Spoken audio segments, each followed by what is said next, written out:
Yes Siyad അല്ലേ? വന്നപ്പോൾ തന്നെ ഞാൻ നോട്ട് ചെയ്തിട്ടുള്ള ഒരു എനർജറ്റിക് പേഴ്സണാലിറ്റിയാണ് അല്ലേ? തഗ്ഗിന് തഗ്ഗും ഉരുളക്കുപ്പേര് പോലത്തെ മറുപടിയൊക്കെ ആയിട്ട് നമ്മുടെ ഏതൊരു സദസ്സിനെയും കയ്യിലെടുക്കാൻ ഇൻട്രസ്റ്റിംഗ് ആയിട്ടുള്ള വളരെ എനർജറ്റിക് ആയിട്ടുള്ള ഒരു വ്യക്തിത്വമാണ്. അപ്പൊ എവിടെ നിന്നാണ് സിയാദിന്റെ ഒറിജിനൽ പ്ലേസ്? നമ്മൾ മലപ്പുറത്ത് കൊണ്ടോട്ടി എന്ന് പറയും. കൊണ്ടോട്ടി എന്ന് പറയും. കാലിക്കറ്റ് എയർപോർട്ടിനടുത്താണ്. അതെ അതെ അതെ, കൊണ്ടോട്ടിക്കാർക്ക് എപ്പോഴും അഭിമാനമുള്ള ഒരു സ്ഥലമാണല്ലേ കാലിക്കറ്റ് എയർപോർട്ട്. അപ്പോ ഏത് സ്കൂളിലാണ്? ഞാൻ പ്ലസ് ടു GHSS പെരുള്ളൂരിലാണ്. ഇപ്പൊ പ്ലസ് ടു കഴിഞ്ഞിട്ടേ ഉള്ളൂ റീസെന്റ്. ഓക്കെ, പ്ലസ് ടു കഴിഞ്ഞിട്ടേ ഉള്ളൂ. ആൻഡ് ഇത്രയും വലിയൊരു ഗ്രാൻഡ് ഫിനാലയുടെ വേദിയിൽ എത്തിച്ചേർന്ന് നിൽക്കുമ്പോൾ എന്ത് തോന്നുന്നു? Grateful so much. This much exposure. This is first time in my life, so I'm totally grateful. Thank you. Okay, thrilled ആണോ? Yes, of course. Confident ആണോ? Yes. Okay, അങ്ങനെയാണെങ്കിൽ ആ കോൺഫിഡൻസ് നമുക്ക് ഒന്നോടെ ഒന്ന് റിവീൽ ചെയ്യണ്ടേ? സമയമായില്ലേ? Yes, of course. അപ്പോൾ all the best. Thank you. Wishing you all the best and over to you. Thank you. നമസ്കാരം, എൻ്റെ പേര് സിയാദ്. ഞാൻ ഇവിടെ മലപ്പുറത്ത് നിന്നാണ്, co-founder of Sivaco farms. Sivaco farms is an agriculture startup. നമ്മൾക്ക് ഒരുപാട് ഫ്രൂട്ട് പ്ലാന്റുകൾ, കോസ്റ്റ്ലി ആയിട്ടുള്ള ഫ്രൂട്ട് ഓർ സ്പൈസ് പ്ലാന്റ്സുകൾ നമ്മൾ നട്ടുപിടിപ്പിച്ചിട്ടുണ്ടാവും. പക്ഷേ ഇതൊന്നും കായ്ക്കാതെയും പൂക്കാതെയും അല്ലെങ്കിൽ കായ്ച്ചു കഴിഞ്ഞാൽ അത് കൊഴിഞ്ഞു പോകുന്ന പ്രശ്നമൊക്കെ ഒരുപാട് ആളുകൾ നേരിടുന്നുണ്ട്, റൈറ്റ്? സോ ഈ ഒരു പ്രശ്നത്തെ കൃത്യമായിട്ട് അഡ്രസ്സ് ചെയ്തിട്ടാണ് നമ്മളൊരു പ്ലാന്റേഷൻ സർവീസ് പ്രൊവൈഡ് ചെയ്യാൻ തീരുമാനിച്ചത്. So what we do is, നിങ്ങൾക്ക് നിങ്ങളുടെ റിക്വയർമെൻറ്റ്സ് അനുസരിച്ച് പ്ലാന്റ്സ്, ഫ്രൂട്ട് പ്ലാന്റ്സ് ആണെങ്കിലും സ്പൈസ് പ്ലാന്റ്സ് ആണെങ്കിലും നിങ്ങളുടെ സ്ഥലത്ത് വന്ന് അത് പ്ലാന്റ് ചെയ്ത് എന്നിട്ട് പോവാന്നല്ല, അതിനെ തുടർന്നുള്ള പരിപാലനം കൂടെ നമ്മൾ ഏറ്റെടുത്തിട്ടാണ് നമ്മൾ സർവീസ് പ്രൊവൈഡ് ചെയ്യുന്നത്. സോ ഈ ഒരു ബിസിനസ് മോഡലിനെ നമ്മൾ കൃത്യമായിട്ട് സോഷ്യൽ മീഡിയ വഴി ഡിജിറ്റൽ മാർക്കറ്റിംഗ് ചെയ്തിട്ട് നമ്മൾ 600+ എൻക്വയറീസ് ജനറേറ്റ് ചെയ്ത് ഇപ്പോഴും എൻ്റെ ഫോണിൽ എൻക്വയറീസ് കിടക്കുന്നുണ്ട്. സോ ആൻഡ് വിത്തിൻ 4 months നമ്മൾ 2 projects കംപ്ലീറ്റ് ആക്കി. ആൻഡ് 2 projects ഓൾറെഡി ബുക്ക്ഡ് ആണ്, മൂവാറ്റുപുഴ അതുപോലെ ചാവക്കാടൊക്കെ ആയിട്ട്. ഓക്കെ, സോ മെയിനായിട്ട് നമ്മളെ ടാർഗറ്റ് ഓഡിയൻസ് വരുന്നത് NRIs and small scale home owners, right, etcetera. And especially when taking NRIs, അവർക്കൊക്കെ നാട്ടിൽ ഒരുപാട് പാരമ്പര്യമായിട്ട് കിട്ടിയ ഈ സ്വത്തുക്കളായിട്ട് കിട്ടിയ ഭൂമികളുണ്ടാവും, ഒരുപാട് കാട് പിടിച്ച് കിടക്കുന്നത്. അതൊക്കെ പ്രോപ്പറായിട്ട് മെയിൻറ്റെയിൻ ചെയ്ത് കൃഷി ചെയ്ത് അവിടെ നിന്നിട്ട് നാട്ടിൽ കൃഷിയിലൂടെ വരുമാനം ഉണ്ടാക്കണം എന്നുള്ളത് ഒരുപാട് ആളുകളുടെ സ്വപ്നമാണ്. സോ ഈ ഒരു സ്വപ്നം നടക്കാതെ പോകുന്നു. എന്തുകൊണ്ട്? Time, knowledge and their presence is not here, right? So ഈ ഒരു സാധനം നമ്മൾ കൊടുത്തിട്ട് അവർക്ക് വേണ്ട ടൈം, നോളജ് ആൻഡ് പ്രസൻസ് നമ്മൾ കൊടുത്തിട്ട് നമ്മൾ അവിടെ വന്നിട്ട് പ്ലാൻ ചെയ്യും പ്രോപ്പറായിട്ടുള്ള സയൻറ്റിഫിക് പ്ലാന്റിംഗ് മെത്തേഡ് ഉപയോഗിച്ചിട്ട്. അവർ നടുമ്പോൾ മേ ബി പ്രോപ്പറായിട്ടുള്ള സയൻറ്റിഫിക് പ്ലാന്റിംഗ് മെത്തേഡ് ആയിരിക്കില്ല. Why? Because they don't have the knowledge. So നമ്മൾ ഈ പ്രോപ്പർ മെത്തേഡിൽ പ്ലാന്റ് ചെയ്ത് അതിൻ്റെ മെയിൻ്റനൻസും കൂടെ പ്രൊവൈഡ് ചെയ്യുന്നത് വഴി അവർക്ക് അവിടെ നിന്നിട്ട് നാട്ടിലുള്ള ഭൂമിയിൽ നിന്ന് കൃഷി ചെയ്തിട്ട് വരുമാനം ഉണ്ടാക്കാം. And within 2 to 3 years they can become settled in there native places. What is greater than that? So ഈ ഒരു സംഭവം കൂടെ നമ്മൾ ഉൾക്കൊണ്ടിട്ടാണ് നമ്മൾ ബിസിനസ് മോഡൽ ഡിസൈൻ ചെയ്തിട്ടുള്ളത്. സോ നമ്മൾ ഈ ഒരു കാര്യം ചെയ്യുമ്പോൾ നമ്മൾ ഓർഗാനിക് ആയിട്ടാണ് ചെയ്യുന്നത് കൃഷിയൊക്കെ. അതുകൊണ്ട് നമ്മൾ ഹെൽത്തും പ്രൊവൈഡ് ചെയ്യുന്നുണ്ട്. And by creating revenue for commercialised clients we are providing wealth as well. So feel your life എന്ന് നിങ്ങൾക്ക് നോക്കിയാൽ കാണാൻ പറ്റും സിവാക്കോ ഫാംസ് LLPയുടെ താഴെ.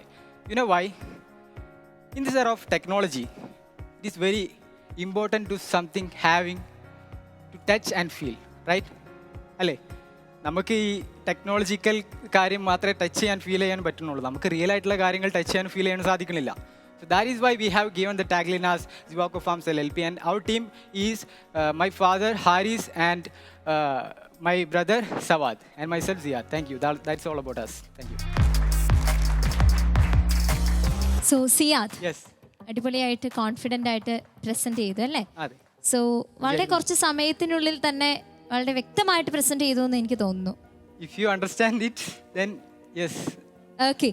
So now moving back to your concept. എന്താണ് ഇങ്ങനെ ഒരു കോൺസെപ്റ്റ് തന്നെ തിരഞ്ഞെടുക്കാൻ കാരണം? ആക്ച്വലി ഞാനും എൻ്റെ ഉപ്പയും കൂടെയാണ് ചെയ്യുന്നതെന്ന് പറഞ്ഞു, എൻ്റെ ബ്രദർ ഓൾസോ. ഞങ്ങളുടെ അയൽവാസിയുടെ പറമ്പ് ഞങ്ങൾ വീട്ടിലിരുന്ന് ശ്രദ്ധിച്ച് നോക്കിയപ്പം കുറച്ചുണ്ട് വലിയ വലിയ ഫ്രൂട്ട് പ്ലാന്റുകൾ, കോസ്റ്റ്ലി ആയിട്ട് ഫ്രൂട്ട് പ്ലാന്റുകൾ വെച്ച് പിടിപ്പിച്ചത് കണ്ട്. ഞാൻ നേരത്തെ പറഞ്ഞ പോലെ അത് പൂത്തിട്ടില്ല, കായ്ച്ചിട്ടില്ല. എസ്പെഷ്യലി അത് എല്ലാ ഫ്രൂട്ട് മരങ്ങളും പൂക്കുന്നൊക്കെ ഒരു ടൈമാണ്, സീസണാണ്.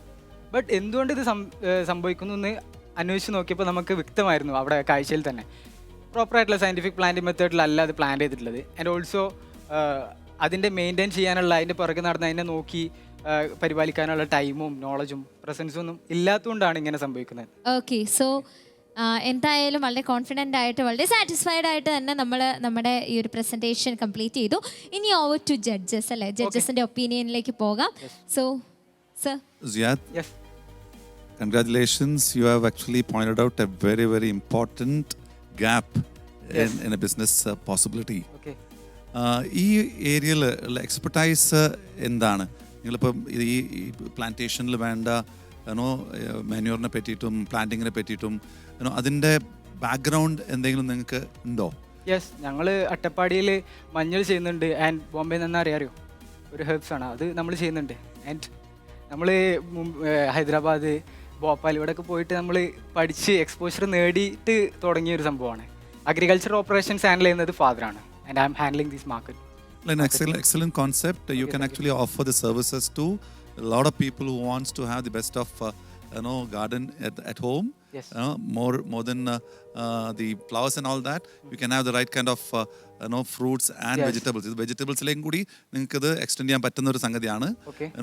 ആൾക്കാർക്ക് ഇൻട്രസ്റ്റ് ഉണ്ട്, പക്ഷേ അതിന് വേണ്ട എന്താണ് മാന്യൂറിങ് മെത്തേഡ്സും എങ്ങനെയാണ് നല്ല ക്വാളിറ്റി പ്ലാന്റ്സ് സെലക്ട് ചെയ്യുന്ന കാര്യത്തിലൊക്കെ മെയിൻറ്റെയിൻ ചെയ്യുന്ന കാര്യത്തിലൊക്കെ ഡൗട്ട് ഉള്ളതുകൊണ്ട് നിങ്ങൾക്ക് ഈ സർവീസ് ഓഫർ ചെയ്യാം. ഡെഫിനറ്റ് ആയിട്ട് സ്കെയിലപ്പ് ചെയ്യാൻ പറ്റും. ഇത് സ്കെയിലപ്പ് ചെയ്തിട്ട് ഇപ്പോൾ ഇന്ന് തുടങ്ങി കഴിഞ്ഞിട്ട് ഒരു 5 കൊല്ലം കഴിഞ്ഞാൽ ഏത് സ്ഥിതിയിലാണ് കാണാൻ ഉദ്ദേശിക്കുന്നത്? നമ്മൾ കേരളത്തിൽ മൊത്തമായിട്ട് സ്കെയിൽ ചെയ്തിട്ട് ഇന്ത്യയിലെ മാർക്കറ്റ് പിടിച്ച് പിന്നെ ഗ്ലോബലി സ്കെയിൽ ചെയ്യാനാണ് ഉദ്ദേശിക്കുന്നത്. അതിൻ്റെ ഒരു സാധനം നമ്മൾ പ്ലാൻ കയ്യിലുണ്ട്. ഗ്ലോബലി അത്ര വേണോ? Why not? കേരളത്തിൽ ഡിജിറ്റൽ ഇത് ആക്ച്വലി മാൻ പവർ റിക്വയർമെന്റ് ഉള്ളതാണ്. നിങ്ങൾ ടീം വേണം, എക്സ്പെർട്ട് ടീം വേണം, ഇത് മെയിൻറ്റെയിൻ ചെയ്യാനുള്ള ഗാർഡനേഴ്സ് വേണം, ഇതിൻ്റെ എക്സ്പെർട്ട് അവിടെ പോയിട്ട് ചെയ്യേണ്ട കാര്യമാണ്. അപ്പോൾ ഈവൻ കേരളത്തിൻ്റെ മാർക്കറ്റ് തന്നെ പിടിച്ചടക്കുകയാണെങ്കിൽ ഡെഫിനറ്റ് ആയിട്ട് ഇറ്റ്സ് എ ഡുവബിൾ പ്രോജക്റ്റ്. കൺഗ്രാറ്റുലേഷൻസ്. അതെ, കൺസെപ്റ്റ് കിഡിലോസ്കിയാണ്. ഞാനൊരു ഏക്കർ ഭൂമി അങ്ങോട്ട് തരാം, അതിൽ എന്തൊക്കെ നട്ട് എന്തൊക്കെ ചെയ്ത് തിരിച്ചു വരും, ഒരു വർഷം കയ്യിൽ തരാം, എത്ര കോസ്റ്റ് വരും ഒന്ന് വിശദീകരിച്ചാൽ. അതിൻ്റെ ഒരു പ്രൊസീജിയർ എങ്ങനെയാണ് വരുന്നതെന്ന് വെച്ചാൽ നമ്മൾ ആദ്യം സൈറ്റ് ഒന്ന് പോയി കാണും. സൈറ്റ് പോയി കണ്ട് അവിടുത്തെ മെഷർമെൻറ്റ് എടുക്കും. ആൻഡ് ഓൾസോ സോയിലും കളക്ട് ചെയ്യും. സോയിൽ കളക്ട് ചെയ്ത് ലാബിൽ കൊടുത്ത് ഒരാഴ്ച കൊണ്ട് നമുക്ക് റിപ്പോർട്ട് കിട്ടും. ഈ റിപ്പോർട്ട് കിട്ടുമ്പോൾ നമുക്ക് മനസ്സിലാക്കും എന്ത് വളം ചേർക്കണം, എത്ര അളവിൽ ചേർക്കണം എന്നുള്ളത്. Then why we are taking measurement is നമുക്ക് എന്ത് നടാണെങ്കിലും അതിൻ്റെ ആയിട്ടുള്ള അകലത്തിൽ നടണം. നമ്മൾ കുത്തി നിറച്ച് നട്ടിട്ട് നാറ് നടുന്ന പോലെ നട്ടിട്ടായി കായ്ക്കാതെ പോയിട്ട് കാര്യമില്ലല്ലോ. നമുക്ക് കൂടുതൽ നടുമ്പോഴേക്കാരം മേ ബി പ്രോഫിറ്റ് കൂടുന്നത്. അപ്പം ആ ഒരു മെഷർമെന്റിന്റെ ഡിസൈൻ നമ്മൾ എന്ത് ചെയ്യും, ലേ ഔട്ട് ആക്കി ക്രാഡ് എന്ന് പറയുന്ന ഒരു സോഫ്റ്റ്വെയർ ഉണ്ട്. അതിൽ ആവറേജ് ഒരു കസ്റ്റമർക്ക് എന്ത് കോസ്റ്റ് വരും നിങ്ങളുടെ സർവീസ് എടുക്കുമ്പോൾ? നിങ്ങൾ എന്താണ് നടാൻ ഉദ്ദേശിക്കുന്നത്? എന്തും ആകാം, അത് ഫ്രൂട്ട്സും വെജിറ്റബിൾസും ആണല്ലോ കാര്യമായിട്ടും പറയാം. അപ്പോൾ ഫ്രൂട്ട്സിന്റെ കോസ്റ്റ് ഒഴിവാക്കിയാണ്, അതല്ലാതെ സർവീസ് കോസ്റ്റ് ചോദിച്ചു. വെജിറ്റബിൾസ് ഫ്രൂട്ട്സിന് ഇപ്പോൾ ഓരോ ഫ്രൂട്ട്സിന് ഓരോ വിലയാണല്ലോ, നമ്മൾ കാൽക്കുലേറ്റ് ചെയ്യേണ്ട. That's purchase cost. Your service cost for 1 year നമ്മൾ ഫിക്സ്ഡ് കോസ്റ്റ് അല്ല, ഓരോ സൈറ്റിനും ഡിഫറെൻ്റ് ആയിട്ടുള്ള കോസ്റ്റ് കാരം. ഐ മീൻ നമ്മളിപ്പോൾ ഒരു ബഡ്ജറ്റ് നിങ്ങൾക്ക് അഫോർഡ് ചെയ്യാൻ പറ്റുമോ ഇല്ലെന്ന് അറിയാനാണല്ലോ നിങ്ങൾ ചോദിക്കുന്നത്. അങ്ങനെ ഞാൻ ചെയ്തൊരു പ്രൊജക്റ്റിൻ്റെ കോസ്റ്റ് പറഞ്ഞാൽ ഇപ്പോൾ ഒരു 10 സെൻറ്റിൽ കുറച്ച് കുരുമുളകാല് PVC പൈപ്പിൽ ചെയ്തിട്ടുണ്ട്. അതിന് 1,07,000 രൂപയാണ് നമ്മൾ ഇൻക്ലൂഡിങ് ഡ്രിപ്പ് ഇറിഗേഷൻ വീഡമാറ്റൊക്കെ വന്നിട്ട് വിത്ത് പർച്ചേസ് വിത്ത് മെറ്റീരിയൽസ് ഒക്കെ അല്ലേ. ഇനി അടുത്തൊരു പ്രൊജക്റ്റ് 4.5 ലക്ഷം രൂപയുടെ പ്രൊജക്റ്റും ഉണ്ട്. And also something like 2 lakhs ഒരു പ്രൊജക്റ്റും ബുക്ക്ഡാണ്. പ്രധാനപ്പെട്ട ഒരു ചോദ്യം, ഇപ്പം നമ്മൾ പറഞ്ഞല്ലോ 600 എൻക്വയറി വന്നു എന്ന് പറഞ്ഞിട്ട്, അതിൽ എത്ര എൻക്വയറീസ് അറ്റൻഡ് ചെയ്തു ആക്ച്വലി നിങ്ങൾ? ഞങ്ങൾ വിശ്വസിക്കുന്നത് കംപ്ലീറ്റ് അറ്റൻഡ് ചെയ്തിട്ടുണ്ട്. അല്ല, എത്ര ചെയ്തു, ഇംപ്ലിമെന്റ് ചെയ്തു? 2 projects അല്ലേ? അതായത് 600-ൽ 2 യെസ്. അപ്പോൾ ഇനിയും മാർക്കറ്റ് ചെയ്ത 6000 എൻക്വയറീസും 6 ലക്ഷം എൻക്വയറീസും വരും കേരളത്തിൽ നിന്ന്. പക്ഷെ അതിന്റെ ലിമിറ്റേഷൻ എവിടെ കിടക്കണേ? അത് ചാലഞ്ച് എവിടെ കിടക്കണേ? ക്രെഡിബിലിറ്റി ഉണ്ടാക്കുക എന്നുള്ളതാണ്. നമ്മൾ എക്സിക്യൂട്ട് ചെയ്യുന്ന പ്രൊജക്ട്സ് വിസിബിൾ ആകുമ്പോൾ ആളുകൾക്ക് മീൻസ് പൈപ്പ് ലൈനിൽ ഇപ്പോഴും എൻക്വയറി കൂടി ഇഷ്ടം പോലെ എൻക്വയറി, ക്രെഡിബിലിറ്റിയും കൂടി വിസിബിളും ആയ എൻക്വയറും വന്ന് ആളുകൾ തരാനും തയ്യാറാണ്. പക്ഷെ നിങ്ങളെ ചാലഞ്ച് എവിടെ കിടക്കണേ? ചലഞ്ച് എവിടെ കിടക്കുന്ന വെച്ചാൽ കിടക്കുന്നില്ല. നമുക്ക് ചെയ്യാൻ പറ്റും, നമുക്ക് ചെയ്യാൻ പറ്റുന്ന 600 എന്തുകൊണ്ട് ചെയ്തില്ല എന്തുകൊണ്ട് ചെയ്തില്ല? 600 എന്തുകൊണ്ട് ചെയ്തില്ല എന്ന് അതാണ് ഞാൻ പറഞ്ഞത്. ഇത് കോസ്റ്റ് മീൻസ് എല്ലാവർക്കും അഫോർഡ് ചെയ്യാൻ സാധിക്കണം എന്നില്ല. എന്തുകൊണ്ട് കോസ്റ്റ് കൂടുന്നു? നമ്മൾ പ്രീമിയം ആയിട്ടാണ് ചെയ്യുന്നത്. ഓർഗാനിക് ആയിട്ട് ഇൻപുട്ട് കൊടുക്കുമ്പോൾ തന്നെ അത്യാവശ്യം കോസ്റ്റ് ആവും. ആൻഡ് നമ്മളവിടെ വന്ന് സ്റ്റേ ചെയ്ത് അതിന്റെ കാര്യങ്ങളൊക്കെ വൃത്തിക്ക് പ്രോപ്പർ ആയിട്ടുള്ള രീതിയിൽ ചെയ്യുമ്പോൾ അതിൻ്റെതായിട്ടുള്ള നമ്മളങ്ങനെ നിങ്ങൾ സിയാദിന്റെ ഫാമിൽ പൈനാപ്പിൾ കൃഷി ചെയ്യുന്നു. അപ്പൊ നമ്മൾ ഈ പൈനാപ്പിൾ സിയാദിന്റെ പൈനാപ്പിൾ ആണ് ഇതിന് യൂണീക്ക് ആയിട്ടുള്ള എന്ത് പ്രത്യേകത അതിനുള്ളത്? സിയാദ് മറ്റേ മൂവാറ്റുപുഴയിൽ നിന്ന് വരുന്ന വേറെ പൈനാപ്പിളായിട്ട് കോമ്പറ്റ് ചെയ്യണ്ടേ? അപ്പം എങ്ങനെ ഇത് ഇപ്പോൾ സിയാദ് പ്രീമിയം ആയിട്ട് ചെയ്തിട്ട് 30 രൂപ പെർ കിലോ വരുന്നു, അപ്പുറത്ത് 20 രൂപ പെർ കിലോയ്ക്ക് പൈനാപ്പിൾ വന്നു കഴിഞ്ഞാൽ സിയാദ് എങ്ങനെ സെല് ചെയ്യാൻ പറ്റും?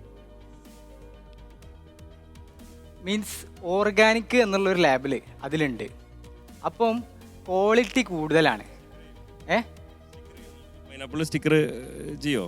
വൈനോട്ട് നമുക്ക് നമ്മളിപ്പോൾ കൊമേഴ്ഷ്യലായിട്ട് ഒരു ക്ലയൻറ്റ് ചെയ്തെന്ന് വിചാരിച്ചോളി, അവർക്ക് മാർക്കറ്റ് ചെയ്യാൻ ബുദ്ധിമുട്ടുണ്ടെന്നുണ്ടെങ്കിൽ നമ്മൾ അവിടെ പോയിട്ട് അതിൻ്റെ വീഡിയോസും കാര്യങ്ങളൊക്കെ ചെയ്തിട്ട് നമ്മൾ മാർക്കറ്റ് ചെയ്യും.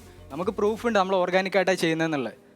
So of course we can market it as an organic product. നമുക്ക് വേറൊരു ബിസിനസ് മോഡലും കൂടെ ഉണ്ട് ഇതുമായി റിലേറ്റ് ചെയ്തിട്ട്. അത് ഇപ്പോൾ ഞാൻ നെഗറ്റീവായിട്ട് പറഞ്ഞല്ല, ഇതിനകത്ത് എന്താ വെച്ചാൽ ഇതിലെ പ്രാക്ടിക്കലായി വരുന്ന സമയത്ത് ഇതിനകത്ത് പ്രൊഡക്റ്റ് ആണോ അതോ ടെക്നോളജി ആണോ ഏതാണ്? ഇപ്പോൾ ഈ ഒരു ഫോർ എക്സാമ്പിൾ ഇസ്രായേലിൽ പോയി കഴിഞ്ഞാൽ നമ്മൾ ഒരേക്കറിൽ നിന്ന് ഉണ്ടാക്കുന്ന അവർ നാനോ ടെക്നോളജി ഉപയോഗിച്ചിട്ട് ഒരേക്കറിൽ നിന്ന് ഉണ്ടാക്കുന്ന ഫാമിങ് അവർ 10 സെൻറ്റ് സ്ഥലത്ത് നിന്ന് അതിലും ഡബിൾ പ്രൊഡക്ഷൻ എടുക്കുന്നുണ്ട്. അത് അവർ അതിൽ ഉപയോഗിക്കുന്ന മുഴുവൻ ടെക്നോളജിയാണ്. അപ്പോൾ അതാണ് ചോദിക്കുന്നത്, സിയാദ് ടെക്നോളജി ആണോ അതോ ഒരു ഓർഗാനിക് പ്രൊഡക്റ്റ് ആണോ? എന്താ അതിൽ ബിസിനസ് ഉദ്ദേശിക്കുന്നത്? ടെക്നോളജി അഡാപ്റ്റ് ചെയ്യാനും ഉദ്ദേശിക്കുന്നുണ്ട്. എൻ്റെ ബ്രദർ ടെക്നിക്കൽ സൈഡാണ് ഹാൻഡിൽ ചെയ്യണത്. അപ്പോൾ നമ്മളിപ്പോൾ എസ്റ്റാബ്ലിഷ് ആയിട്ടുള്ളൂ, മീൻസ് 1 year ആണ് നമ്മൾ മാർക്കറ്റിംഗ് തുടങ്ങിയിട്ട്, ആൻഡ് റിവീൽ ചെയ്തിട്ട് 4 months ആവണുള്ളൂ. അപ്പോൾ അതിനുശേഷമാണ് ഈ 2 പ്രൊജക്റ്റ് കിട്ടിയത്. അപ്പം നമ്മൾ ഭാവിയിൽ ടെക്നിക്കൽ സൈഡും കൂടി അഡാപ്റ്റ് ചെയ്ത് മിഷനറീസും കാര്യങ്ങളൊക്കെ കൂടുതൽ അഡാപ്റ്റ് ചെയ്ത് പെട്ടെന്ന് സ്കെയിൽ ചെയ്യാൻ പറ്റുന്ന രീതിയിൽ എക്സിക്യൂട്ട് ചെയ്യണം നമ്മൾ വിചാരിക്കുന്നുണ്ട്. സ്റ്റേജ് ഇതായതുകൊണ്ട് നമ്മളിപ്പോൾ കൂടുതൽ മാനുവൽ ഫോഴ്സാണ് നമ്മൾ. ഞാൻ ചോദിച്ചതല്ല, ടെക്നോളജി ആണോ ഡെവലപ്പ് ചെയ്യാൻ പോകുന്നത് അതോ പ്രോഡക്റ്റ് ആണോ ഡെവലപ്പ് ചെയ്യുക? അത് പുതിയ പൈനാപ്പിൾ ആണോ ഉണ്ടാക്കാൻ പോകുന്നത്, ഓർഗാനിക് പൈനാപ്പിൾ ആണോ ചെയ്യാൻ പോകുന്നത്, അതോ പൈനാപ്പിൾ ഉണ്ടാക്കാനുള്ള ഏറ്റവും കൂടുതൽ ഈൽഡ് ഉണ്ടാക്കാനുള്ള ടെക്നോളജി ആണോ? ടെക്നോളജി. ഞാൻ മനസ്സിലാക്കിയത് നിങ്ങളൊരു ഈ പ്ലാന്റേഷൻ സർവീസ് എന്നുള്ള ഒരു കോൺസെപ്റ്റിൽ നിങ്ങളെ ഇതിനെ പറ്റിയിട്ടുള്ള ടെക്നിക്കാലിറ്റീസ് അത് ട്രെയിൻ ചെയ്തിട്ടുള്ള നിങ്ങൾ ആളെ കൊണ്ട് പോയിട്ട് നടത്തിക്കുക, ഓരോ സ്ഥലത്ത് പോയിട്ട് ഓഫർ ചെയ്യുക. നിങ്ങൾ സർവീസസ് ആണ് ഓഫർ ചെയ്യേണ്ടത്. നിങ്ങൾ പ്ലാന്റ്സ് സെലക്ട് ചെയ്യാനുള്ള നിങ്ങളുടെ എക്സ്പെർട്ടൈസും, അതിൻ്റെ ലാൻഡ് പ്രിപ്പയർ ചെയ്യാനുള്ള നിങ്ങളുടെ എക്സ്പെർട്ടൈസും, അതിന് കറക്റ്റായിട്ടുള്ള methods, different type of farming techniques ഉണ്ടല്ലോ. അപ്പം എക്കോഫോണിക്സ് ഉണ്ട്, അങ്ങനെ പല പല ടെക്നിക്കൽ സൊല്യൂഷൻസും ഉണ്ട്. അപ്പം അതിൻ്റെയൊക്കെ നോളേജ് വെച്ചിട്ട് അത് സെറ്റപ്പ് ചെയ്ത് കൊടുക്കാനുള്ള സർവീസസ് ഓഫർ ചെയ്യുകയാണെങ്കിൽ ഇതിനൊരു നല്ല സ്കോപ്പ് ഉണ്ട്. സർവീസസ് ഓഫർ ചെയ്യുകയാണെങ്കിൽ ഇപ്പം സിയാദും ഫാദറും ബ്രദറും ഉള്ളത്, മാർക്കറ്റിങ്ങും ചെയ്യാം, ആളിഷ്ടം പോലെ എൻക്വയറിയും വരും. പക്ഷെ ബിസിനസ് അവിടെ അല്ല കിടക്കുന്നത്. Business is ability to replicate and scale. Replicate means ഇത് ഞങ്ങൾ 2 പ്രൊജക്റ്റ് ചെയ്തില്ലേ, അത് 200 പ്രൊജക്റ്റ് എങ്ങനെ ചെയ്യും?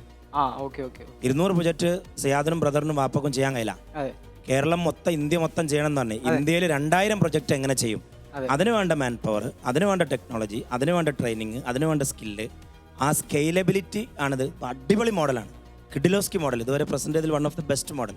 പക്ഷേ scalability is something which you need to research very deeply. Thank you for giving me the opportunity.